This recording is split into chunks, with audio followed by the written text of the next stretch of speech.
Now the nice thing is that we can very quickly prototype any sort of vegetation placement that we want by just simply selecting a few layers. I'm just going to change the density here a little bit, about 15.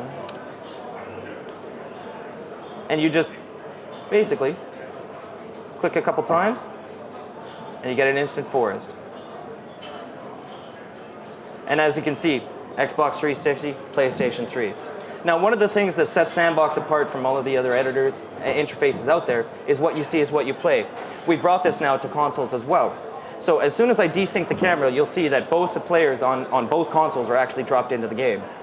So I had just painted some terrain out, put some trees down. Maybe I'll look up on the PlayStation here. Can't really see too much. So as you can see, I'm instantly playing in here. And I've just created this. So if I was a better shot, I could probably take down that tree. And if you screw up, you can always just sync the camera back up and drop it back down. This what you see is what you play functionality is essential for our designers, obviously, because if it's very difficult to move one object, they're only going to move it once. But if you're able to move the object and iterate the gameplay, you're able to really, really polish out the placement of objects, textures, vegetation, anything like this. So I'm going to go ahead and we're going to do a little bit of gameplay modification like I was talking about. So as you can see, we have the pier here, and I have just a very simple example. So I'm going to grab a couple pier pieces. Maybe we'll grab this one here. We'll probably grab this one here. And I'm just going to copy this out. There we go. So as you can see, updating directly onto the PS3 and Xbox. And I'll copy another one, and maybe a third.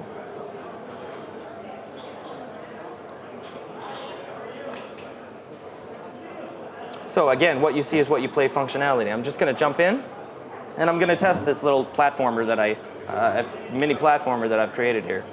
So first jump, probably not so good. Maybe I'll go back, try this again. Oh. So there we go. First jump's no problem. Second jump, I'm not very good at. Go ahead and move this a little bit more. And again, this is all iterating gameplay. This is the stuff that designers have to do day in and day out. And having the speed to do this, it's godsend.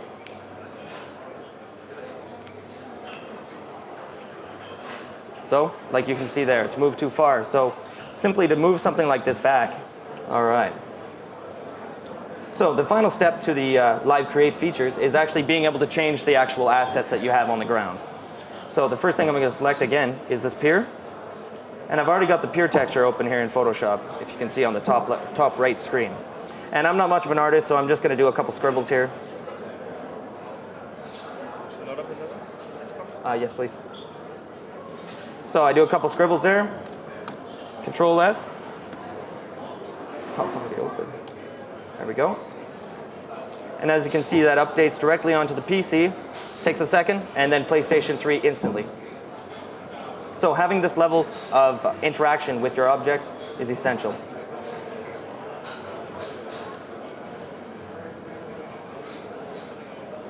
So we'll go ahead and save it back.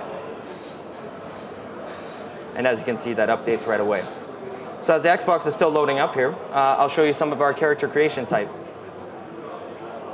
So as we place down AI entities, they're going to synchronize as well over to the console. So this makes gameplay very easy to create.